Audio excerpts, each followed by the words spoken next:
Et là, les gens de RDC qui sont de ce côté-là. L'une de ces pièces a été jouée dans un des plus grands théâtres de France, le théâtre de l'Odéon, et cela dans le cadre de la saison Africa 2020. Et je voudrais que l'on remercie et que l'on applaudisse très très très fort Ngoné Fall et les équipes d'Africa 2020, car la période de pandémie sanitaire ne leur a rien épargné et ils sont allés jusqu'au bout de leur mission. Je vous demande d'accueillir donc ce jeune écrivain pour un extrait d'un de ses textes, Sinzo Ahanza, s'il vous plaît.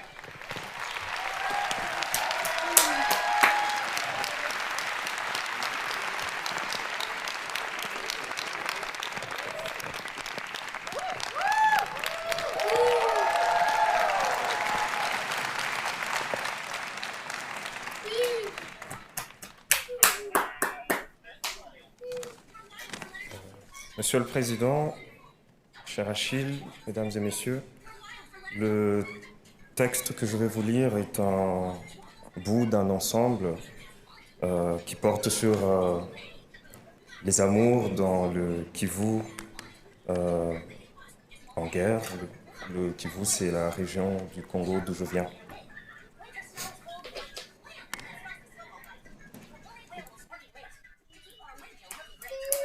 Je ne sais si on s'aime comme la vague et la falaise, ou l'air et l'oiseau.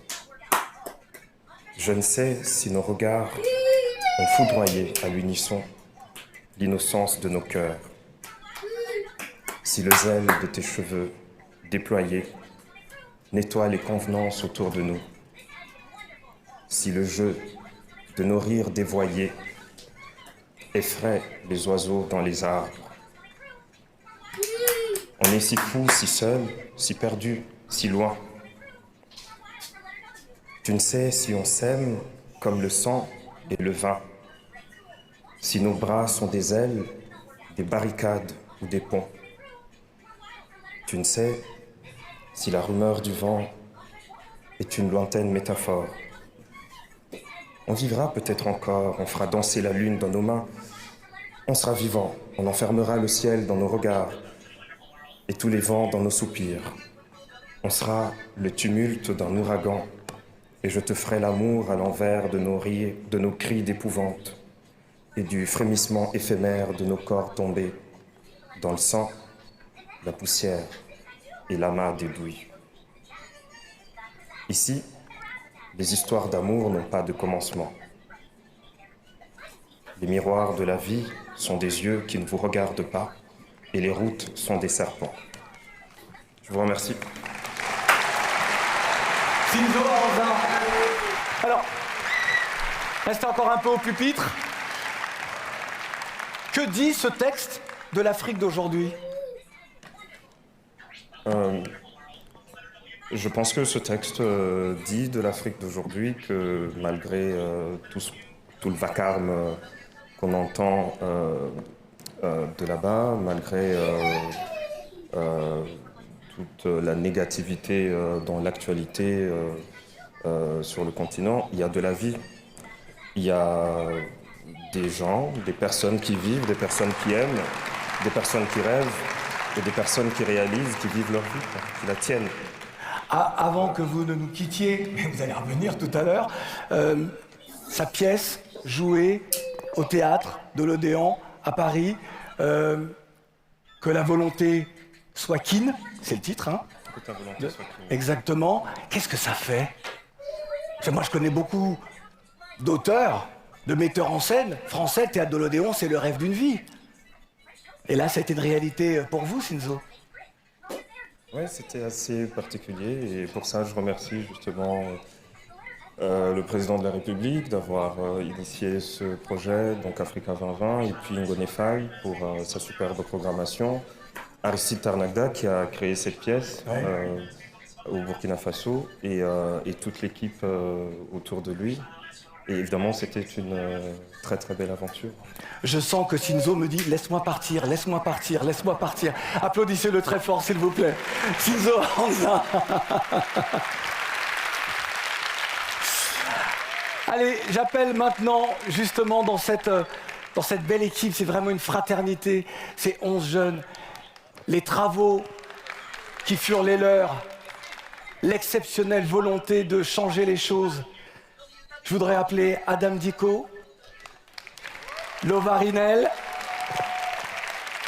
et Sandrine Naguertiga. Prenez place, mesdames. Voilà.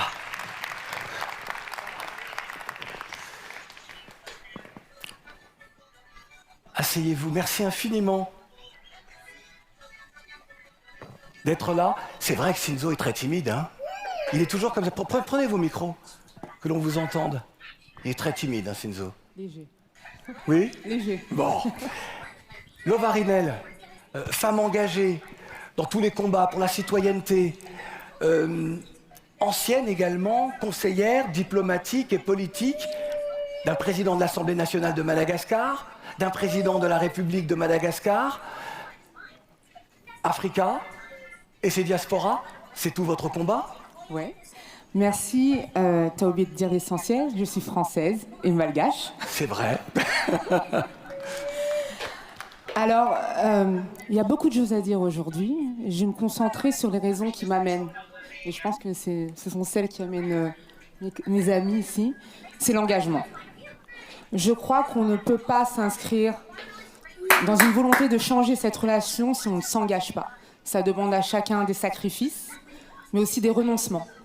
Il faut savoir composer avec des... Et je crois que le texte de notre ami tout à l'heure le disait, c'était composer avec parfois des réalités qui nous paraissent fatales, oui, qui nous paraissent impossibles à surmonter. Et je crois en cette jeunesse, mais moi je suis là aujourd'hui pour dire à mes amis malgaches qui sont là d'ailleurs, qu'il ne faut pas... qu'il ne faut pas arrêter de croire que la démocratie ne fonctionne pas. C'est pas possible. On ne doit absolument rien lâcher. Alors c'est compliqué, il faut du temps. Et c'est, pour certains, l'enjeu d'une vie. Et ne lâchez surtout pas. Voilà. Cette démocratie que vous appelez de vos voeux, c'est une démocratie également qui serait adaptée aux identités, aux populations, à leur vision du monde, à leur vision qu'elles ont d'elles-mêmes dans ce concert des nations. C'est pas une démocratie calquée purement et simplement Alors sur ce que nous faisons chez nous. c'est intéressant ce que tu dis, parce que ce que j'ai compris moi d'une démocratie, c'était tout sauf uniformité. D'accord. Au contraire, ce sont les tenants de la diversité qui font la démocratie. Et ça, il faut pas l'oublier. Adam Dicot. Oui. Alors, Adam Dicot, engagé dans tous les combats pour que les jeunes au Mali comprennent l'importance de la citoyenneté, de s'engager justement en politique, de donner de la voix lorsqu'il faut donner de la voix, à travers les élections et pas seulement. Absolument, absolument. Alors moi je viens du Mali, est-ce que les Maliens sont là? Super. Donc moi je viens du Mali, un pays où la démographie est très très jeune. Monsieur le Président l'a rappelé tout à l'heure, 70% de la population a moins de 30 ans. Donc moi, mon travail, c'est vraiment faire comprendre à cette jeunesse qu'elle a son rôle à jouer et qu'elle doit jouer son rôle. Et mon combat, c'est aussi qu'on sorte de ces discours qu'on doit donner. Non, nous, on ne demande pas, on prend. Parce que c'est à nous. Alors, il y a cette idée, évidemment, de prendre. Hein, Thomas Sankara dit beaucoup de choses sur tout cela. La liberté, elle s'arrache. Il y a aussi Absolument. Tout le combat sur... l'intergénérationnalité, c'est le combat que vous menez également, Adam. Discours, le propos, le dialogue intergénérationnel. Absolument, le dialogue intergénérationnel, le partage entre les générations, mais aussi de comprendre que les jeunes constituent une force d'innovation, une force de changement. Donc le faire comprendre et aussi faire comprendre aux jeunes que nous devrons nous servir des échecs de nos anciens pour ne pas commettre les mêmes erreurs, mais aussi de leur succès, de leur expérience pour avancer, pour aller au-delà de ce qu'ils ont fait. Parce que nous, notre rôle, notre responsabilité, ce n'est pas de faire ce que les anciens ont fait, mais c'est d'aller au-delà de ce que les anciens ont fait. Donc ce combat nécessite un dialogue intergénérationnel, mais un dialogue franc qui s'inscrit dans une courtoisie et dans le respect mutuel. Exactement. Et Nelson Mandela disait... Je ne perds jamais, j'apprends. Exactement. On va peut-être, avec Sandrine, résumer ce que vous êtes toutes les deux. Sandrine, entrepreneur, vous êtes blogueuse également et afro-optimiste. Alors on comprend, afro et optimiste. Qu'est-ce que cela veut dire dans vos propos et dans l'engagement qui est le vôtre? Oh, ça fonctionne, ça fonctionne. Très bien. Alors, c'est déjà très difficile de passer après ces deux femmes très engagées, mais bon. À l'instar de Lova, donc moi je suis Sandrine Agartiga. J'ai la chance aussi d'être à la fois française et tchadienne. Et j'ai encore plus cette fierté parce que j'ai vu Afrotonix prester tout à l'heure et ça a été une fierté vraiment encore plus grandissante. Et aujourd'hui, je dirais que les relations vraiment entre Afrique et France et nous jeunes, aujourd'hui nous avons vraiment, nous marquons notre histoire déjà, nous écrivons cette histoire-là. Et en tant que blogueuse, moi j'ai cette particularité, cette chance d'écrire, de mettre en avant les talents du lendemain. Donc de promouvoir cette jeunesse africaine qui brille, qui, en dépit de tout ce qui se passe, donc, a cette envie aussi de changer les choses. Donc je dirais qu'aujourd'hui, je m'inscris carrément dans cette continuité avec mes deux consoeurs, si je peux dire comme ça. Alors moi, je voudrais que vous alliez un petit peu plus loin, Sandrine, dans cet afro-optimisme, que l'on comprenne. Si c'est un mot que nous devons adopter, une posture que nous devons adopter, on veut en comprendre tous les tenants et les aboutissants. Alors, mon afro-optimisme est né de la volonté, je dirais en 2016, de reconquérir, de redécouvrir ce continent africain qui vivait en moi, mais que je ne connaissais pas vraiment. Et du coup, je me disais que, encore une fois, au-delà vraiment de toutes les difficultés qu'il y avait, des négativités sur les médias, comment est-ce que moi, en tant que jeune, issu de la diaspora, j'allais pouvoir marquer mon histoire, changer un peu ce narratif de la relation entre l'Afrique et l'Europe, ou la France en tout cas. Et du coup, j'avais décidé vraiment de créer, d'aller sur cet afro-optimisme-là, pour dire que tout simplement, l'Afrique est riche, elle est belle, elle est riche de sa diversité, elle est riche de tout ce qu'elle a. Et donc, du coup, il fallait que je puisse vraiment promouvoir ces talents du continent africain de la diaspora. Donc, c'est comme ça qu'est né un peu cet afro-optimisme et que j'ai décidé de suivre jusqu'à aujourd'hui et qui m'anime.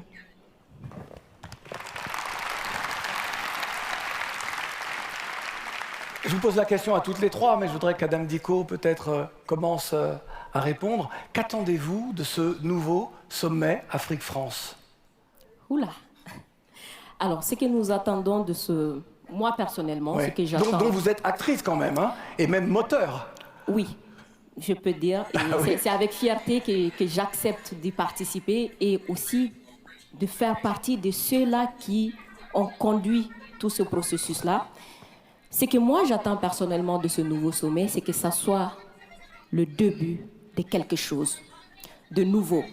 Je ne veux pas parler de rupture parce que ce n'est pas ce sommet qui a voulu cette rupture. La rupture, elle a été voulue avant le sommet. Elle a été voulue par les cris des cœurs des jeunes Africains.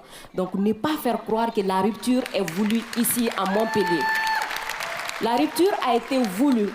Les frustrations ont été exprimées, des cris de cœur continuent d'être criés, entendus. Donc moi, je voudrais que ce nouveau sommet soit le début de quelque chose. La rupture complète de cette posture qu'on peut qualifier souvent paternaliste. La rupture aussi de ce regard sur l'Afrique, qui n'est pas un continent de misère ou de chômage ou de maladie, qui est un continent jeune, de ressources, d'optimisme, d'innovation.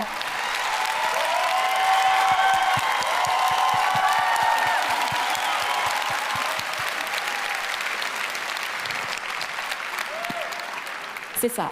C'est ce que j'attends de ce sommet. Et je n'attends pas que ça commence après ce sommet. Et je n'attends pas que ça commence par Monsieur le Président de la République française. Je l'ai déjà commencé et cette lutte va continuer. Ce n'est pas quelque chose qu'on demande. Nova? Forcément, j'attends beaucoup, mais il n'y a pas que moi. Je pense que la question, pour moi, ce sommet doit être en résonance avec un mot qui est important. Ce sont les diasporas, ce sont les binationaux, ce sont les métis, ce sont les couples mixtes. Ce sont toutes ces personnes qui véhiculent cette relation qu'on oublie trop souvent et qui sont pourtant tout simplement les meilleurs des ambassadeurs de cette relation. Il faut compter sur eux, il faut composer avec eux et ça peut se faire que si nous, et je pense que c'est ce que disait Adam tout à l'heure, c'est la jeunesse qui impulse ça. Alors on ne s'arrêtera pas. Pour nous, quoi qu'il arrive, on avancera, mais attention, surtout, on ne renoncera à rien du tout. Donc ici, j'appelle toutes les personnes qui sont là à nous suivre, à faire en sorte que ce sommet ne soit que le début d'une grande chose. Voilà.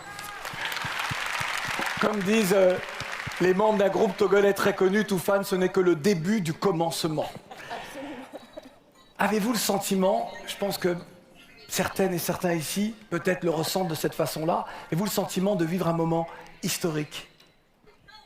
Sandrine? Oui, je dirais oui avec un grand E. Au fait, déjà la relation, on n'arrive pas à expliquer, on l'avait vécu pendant les quelques jours de travaux pour préparer donc ce sommet, et on se disait mais waouh, on a la chance quand même d'avoir été appelés, malgré ce que les gens peuvent dire, qu'on n'a pas du tout de légitimité ou pas, mais on a la chance d'être appelés, de quand même proposer un nouveau regard, un nouveau changement, de nouvelles relations entre la France et l'Afrique.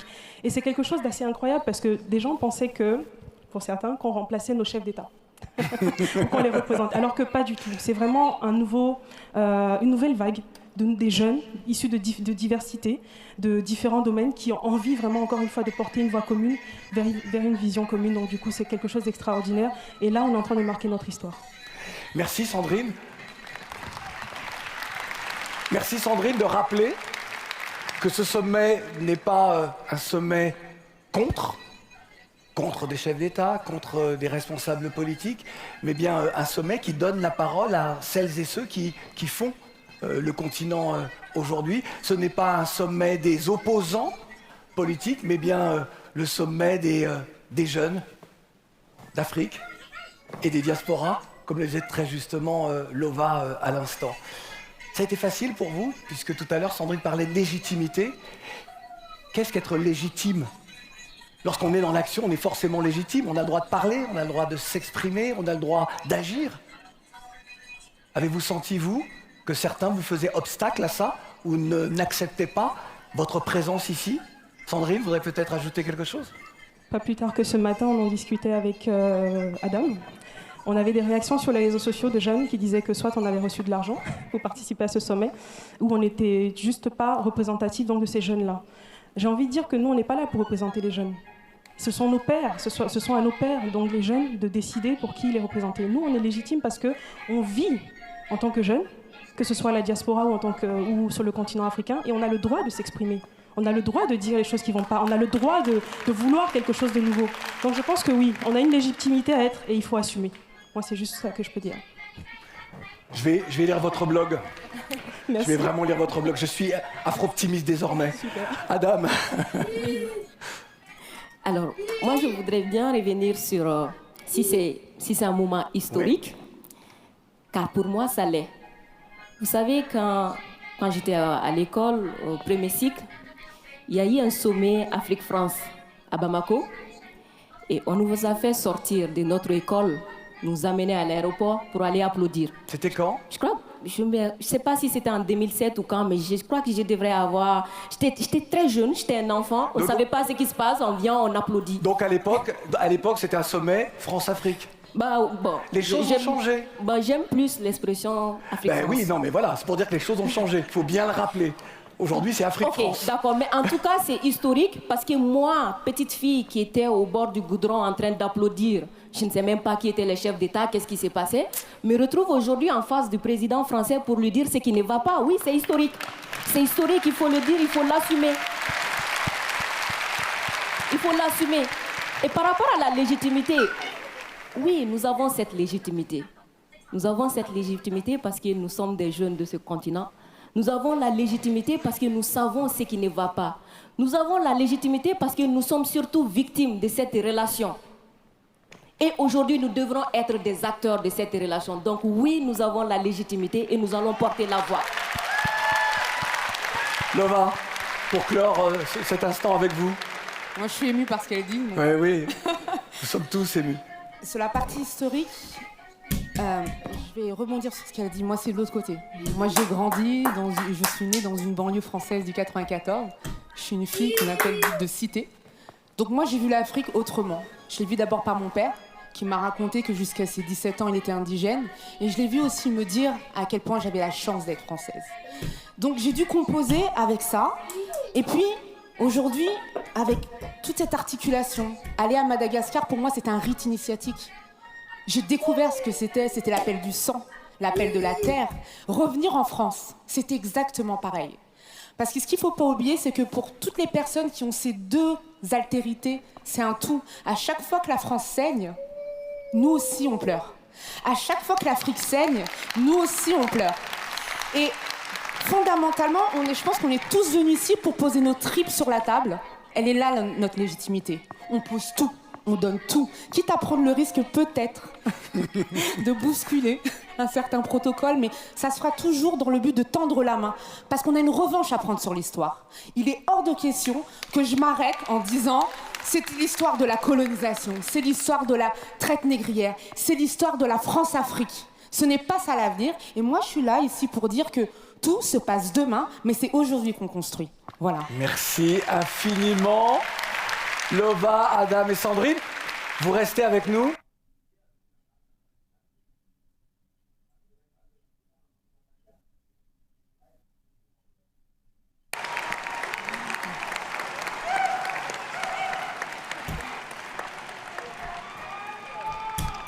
Monsieur le Président, Mesdames et Messieurs, je suis Arthur Banga de Côte d'Ivoire.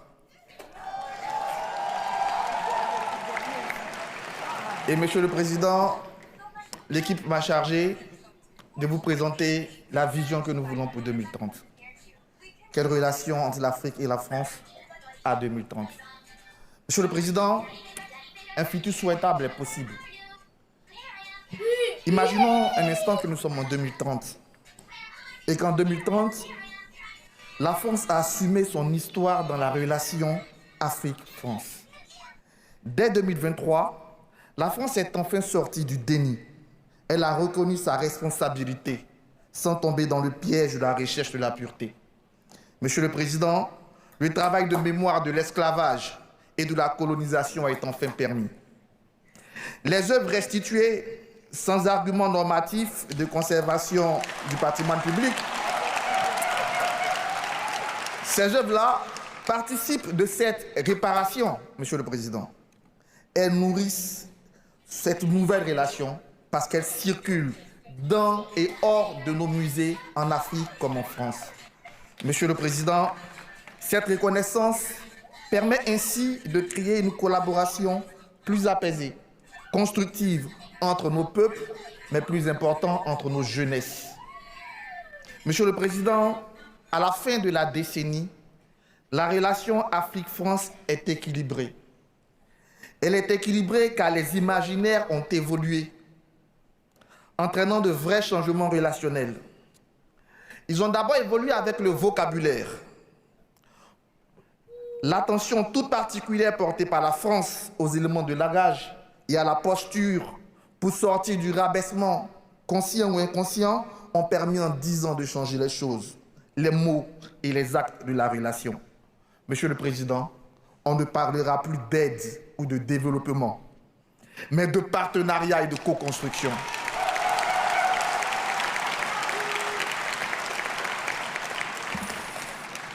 Ce changement de paradigme entraîne avec lui les institutions changées de notre partenariat. Elles ont changé de dénomination pour épouser l'ère du temps, l'ère de notre temps, l'ère des relations d'égal à égal. À cette date, Monsieur le Président, la relation est vivante. Elle est vivante parce qu'elle est portée par de nombreux acteurs. Bien sûr que la France a encore son réseau de femmes et d'hommes qui assurent les relations diplomatiques avec des représentants officiels des nations et surtout des institutions panafricaines. Mais elle compte aussi sur d'autres acteurs, ceux-là dans cette salle, sur ce banc. Ces acteurs en charge des questions de démocratie et de défense des droits humains. Les programmes partenariaux se font avec cette société civile qui est désormais reconnue comme des interlocuteurs crédibles et légitimes. On est sorti du brouillage des pistes grâce à la mobilisation des partis civils et des jeunes qui réfléchissent ensemble par-delà la Méditerranée à leur interdépendance dans une relation qui vit. Monsieur le Président, le rapport du professeur Achille Mbembe nous propose un fonds de la démocratie. Il serait peut-être intéressant où nous devons même orienter ce fonds vers la société civile, qui doit être reconnue officiellement et avoir une place de choix dans la direction de ce fonds pour la démocratie. En 2030, Monsieur le Président, notre relation est débarrassée des scories symboliques d'une époque de domination révolue. Monsieur le Président, le franc CFA et ses réserves associées sont un lointain souvenir, puisque l'Afrique a désormais sa propre monnaie, une monnaie qu'elle gère en totale liberté. Monsieur le Président, les bases militaires françaises sur le continent sont fermées et elles auront laissé la place à des armées autonomes. Monsieur le Président, les interventions militaires décidées au gré des humeurs françaises pour soutenir des régimes amis font désormais place à des mécanismes de sécurité collective de l'Afrique. En 2030, dans l'ère du numérique, l'open data imposé à tous les acteurs de la relation permettra un véritable fair process pour une totale transparence sur les flux humains, financiers et de ressources. Couplée à une communication sur le territoire français, cette approche permettra de réconcilier le peuple français avec l'Afrique. Monsieur le Président, les diasporas que vous appelez affectueusement cette part africaine de la France, représentée ici par Mme Moreno, par Lova, par Sandrine, ces diasporas-là auront la capacité de diffuser cette approche sur un territoire maillé de maisons du génie africain que nous propose Achille. Monsieur le Président, cette dynamique, j'en suis sûr, et nous en sommes sûrs, induira des succès. Mais il y aura des échecs, Monsieur le Président. Il y en aura. Sauf que ces échecs, sur ces échecs, la posture de la France aura changé. Ils seront reconnus comme tels. Et mieux, ils nous permettront donc, ils favoriseront l'émergence de nouveaux projets sans suspicion pour corriger ces erreurs, ces fautes que nous pouvons commettre dans notre évolution. Monsieur le Président, ces projets seront plus beaux parce qu'ils seront le plus souvent pensés avec les Africains, avec la diaspora, et ça sera la meilleure façon, Monsieur le Président, d'atteindre la cible, parce que cette cible sera écoutée dans la mise en place de ces projets. Monsieur le Président, nous pensons qu'il est temps d'arrêter les discours, moins de grands discours, plus d'attention aux besoins des populations, plus d'écoute à l'objectivation des résultats. Et cela va entraîner une co-responsabilité plus forte entre partenaires, je dis bien partenaires, français et africains. Monsieur le Président, en 2030, comme on l'a dit tout à l'heure, notre continent est jeune, il est plein d'espoir. Et donc en 2030, l'Afrique sera une source d'innovation et de solutions. Solutions fondées sur la nature, pour elle-même l'Afrique, mais aussi et surtout dans ces moments que nous vivons, ce sont des solutions pour la France et pour tout le reste de l'humanité. Les compétences endogènes de l'Afrique sont remises au cœur des savoirs communs grâce à une circulation plus accrue des étudiants de part et d'autre de nos territoires.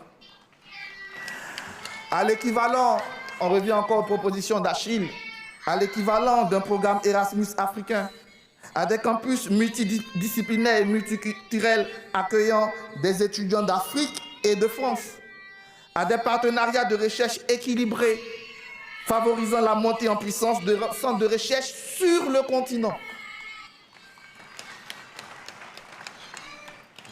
Monsieur le Président, par ces solutions, l'Afrique doit inspirer la France. Parce qu'aujourd'hui, le continent africain a des pratiques numériques avancées qui pourraient inspirer vos pays. Monsieur le Président, c'est une question de regard. Ceci se fera dans la relation Afrique-France, un terreau de solutions, une meilleure gestion de la crise climatique, un emploi plus efficient du numérique et la construction d'un bien commun. 2030, c'est de la prospective à court terme. Le chemin est semé d'embûches, mais c'est pour cela que nous allons le parcourir ensemble à partir d'aujourd'hui.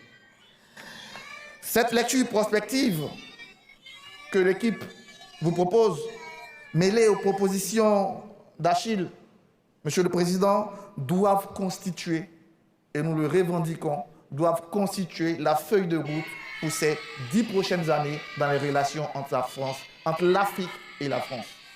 Monsieur le Président, après votre écoute, je vous invite au dialogue pour construire ensemble 2030, car c'est ensemble que nous devons créer les conditions d'un nouveau départ et engager une nouvelle relation entre l'Afrique et la France.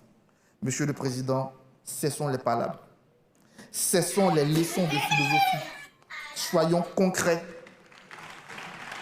Prenons dès à présent des mesures qui marquent le tournant de cette relation Afrique-France. Et pour cela, je vous invite à dialoguer avec ces 11 jeunes, en commençant par ma voisine du Nord, Elda, qui représente le Burkina. Merci.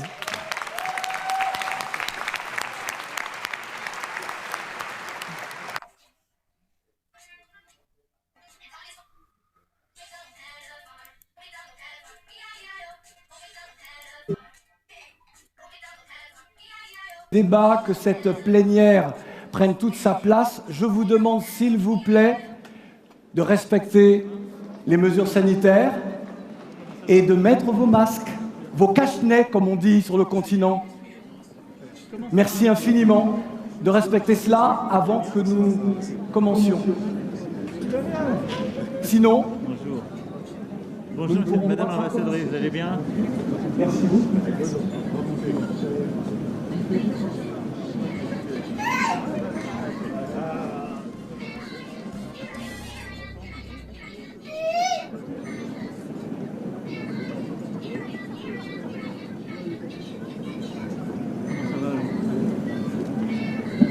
Il va bien?